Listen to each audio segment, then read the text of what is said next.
Ladies and gentlemen, boys and girls, welcome to the Music Lab podcast.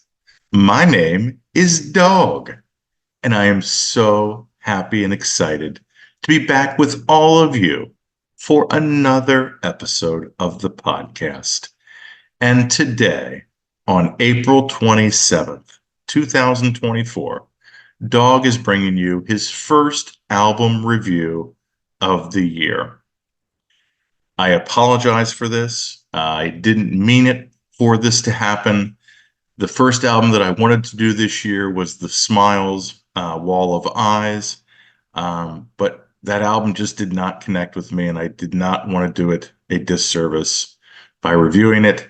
So, my second favorite band in the world, Pearl Jam, released Dark Matter, and I am here to review it, ladies and gentlemen. No hyperbole. I think this is our best work, is what Eddie Vedder announced to the crowd at the Troubadour in Los Angeles back in February at an album preview concert. The 12th studio album was created in producer Andrew Watt's basement until it got flooded, and then finished at Shangri-La Studios, the band's own studio, and now owned by producer Rick Rubin.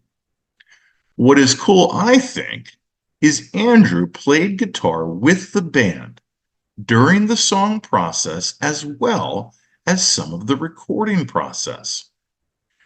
You know, Pearl Jam played their first show as a band 2 days before Andrew was born. And Andrew, in an interview, wanted an album that he said had essences of Versus, Pearl Jam's own Versus, and Soundgarden's Badmotorfinger. You know, I have seen these guys 15 times live. And like I said, they are my second favorite band of all time. They continue to amaze me. Not that they are still together and alive, but they truly love one another, and that they are still making music that resonates and has something to say. Dark Matter is an 11-track album, 48 minutes long, and we're going to kick it off with a song called Scared of Fear. To open the album, ladies and gentlemen, we get Stone providing the riff on this one, and Matt Cameron's signature drumming. We used to laugh, we used to sing, we used to dance, we used to believe, is the chorus and the lyrics, and we get a nice guitar solo as well. A solid rocker that ramps up the intensity for the last 60 seconds. The second song on the album, ladies and gentlemen, React, Respond. Jeff really gets to show off his bass playing as he sets the tone right away on a song that is relenting in how much it rocks. Musically, the song balances jarring moments with soaring at the same time, as Eddie tries to keep up with the pace vocally. This song is frenetic and hectic and finishes with a vengeance as the guitars absolutely shred. The next song, and you know, the band gives us a break after those two barn burners, is a song called Wreckage. And it's a song that Tom Petty would be proud of and could easily been a B-side off Eddie's solo record from last year. You know, Eddie sounds great on this mid-tempo pop song with some Americana thrown in. I know you heard that. I like how the electric guitar dances around the strumming acoustic guitar, and the bridge is uplifting as Eddie tries to match the emotion. Bottom line, this song just makes you feel good, and I love how they end the song very Pettyish again. My favorite lyrics, oh, visited by thoughts, and not just in the night, that I no longer give up who is wrong and who's right. This game of winner takes all, and all means nothing left. Spoils go to the victor, and the other left for dead. Great lyrics. Our next song is the first single off the album, Dark Matter, and the name of the album. But you could just rename this the Matt Cameron song. The drumming is so forceful and it provides the intensity that Eddie can only sing over. A well produced song, too, that once again balances that jarring sound with musical spacing and another great guitar solo. The next song, ladies and gentlemen, is Won't Tell. Jeff actually wrote this song, and we get another mid-tempo rocker that really takes off when you hear the chorus and the nice harmonies.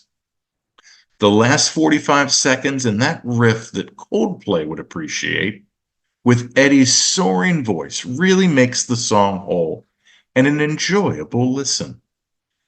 This song feels like it could have come from the Riot Act album sessions, but I could be wrong. I'd love to hear your thoughts on it. The next song, which would be the sixth song, and so I'm not sure on an 11-song track if this is opening side B or if this is closing side A, but either way, upper hand, ladies and gentlemen, we get a U2 and once again Coldplay feeling opener with atmospherics and just a musical beginning that lasts a minute and 39 seconds until Eddie enters vocally on the longest song of the album, and in my humble opinion, the best song on the album. A slow build in the dreamy verses leads to a triumphant chorus, and the musical spacing with the guitar solo floating is so well done. And again, as previous songs, the last a minute 30 seconds is what makes this song so dang good. As Eddie howls and that wall of sound that envelops is exhilarating to take it home. Our next song, ladies and gentlemen, Waiting for Stevie, a song that was written during Eddie's solo album while they waited for Stevie Wonder, yes, that's right, Stevie Wonder, to show up and record his part. And it's almost a tribute to Soundgarden, according to Stone. Minor chord sounding, and it really has a 90s Pearl Jam sound to it. I think this song will sound better performed live as once again, the guitars shred, and Eddie lets the band show off for most of the final 2 minutes of a 5-minute 41 song with a musical finish. Side note too, the last 40 seconds of the song after Waiting for Stevie is over is just kind of this sieg into running, but it's kind of dreamy and floating, and Eddie kind of like hums, not really any words. But then you get this punch in the face that is running, ladies and gentlemen. The band gives us a Lucan kind of spin the black circle effort that has some forgettable lyrics, but you can't deny this will get your heart racing and your fists pumping on the shortest song of the album, Running. Which leads us into the next song, Something Special, which I say a lot. You're something special. Josh Klinghoffer gets the writing credit on this song about parenting and Eddie's 2 daughters. A little country with a lot of heart and heartfelt lyrics. Matt's drumming kickstarts each verse, and Eddie vocally sounds amazing. This is just a fun song and a nice departure for the band, and hopefully this could be a crowd favorite. Our next song, Got to Give. We got 2 songs left, so this is track 10. Got to Give, a tender opening that is kickstarted by Matt and Eddie in tandem on this mid-tempo that is classic Pearl Jam. And the more I listen to this song, the more I like it. Matt's drumming on this song is fantastic, and the mesmerizing bridge leads to fiery vocals, and I love the piano sprinkled into the wall of sound that charges till the finish. My favorite lyrics in this song: stormy seas behind your eyes. The dark moon is setting on your cheap disguise. Whoever said love is a compromise knew you. And then our last song of Dark Matter, the song Setting Sun, which I think is an appropriate closing title of an album and song. In the musical intro, there is a familiarity to this one, as Eddie's baritone shines through on this somewhat ballad that kind of turns into a rocker, an album closer. As he ponders if I'm the only one hanging on, I recognize how lucky we are as fans that we get songs and albums like these. A really good closing song, Setting Sun. So my 3 favorite tracks, or my favorite tracks of this album, as always with anything more than 10 tracks, it is always difficult. Scared of Fear was up there, but I went with Upper Hand, Wreckage, and Got to Give. My final thoughts on this album, ladies and gentlemen, like I said in my intro, this is my second favorite band. I've seen them 15 times live. They mean a lot to me. And I wanted to listen to the album a couple times before I even decided that I wanted to review it. And thankfully, they still got it, ladies and gentlemen. This album is fantastic. There are moments, like I said, where it feels like 90s Pearl Jam. There's moments where it feels like 2000s Pearl Jam. But then there's also tracks like Wreckage and Something Special, where they kind of definitely, they're departures for the band. And Andrew Watt definitely, from what I read from band interviews and just from his interviews, he really pushed the band and into some, as we can tell, uncharted territory, as they say. But it's well done. Eddie sounds great. Matt Cameron, so many times through this album, I'm just like, gosh darn, he is such a great drummer. And he reminds us that on this album. And let's not forget Mike McCready and Stone Gossard. That wall of sound that those guitars just allow to happen is just fantastic. And like I said, I give Andrew Watt a lot of credit for that. But again, you got to be able to play it. And they both do it well.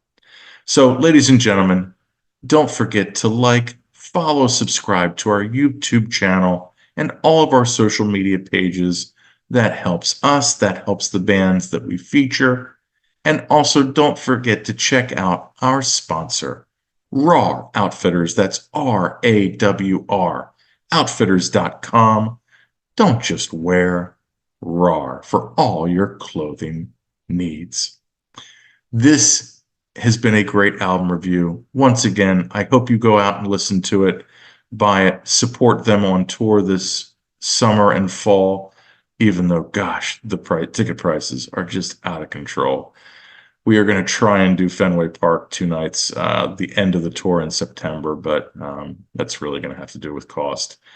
So I hope you enjoyed this album review as much as I did. And as always, I've been Dogg. You've been great. This is the Music Lab Podcast.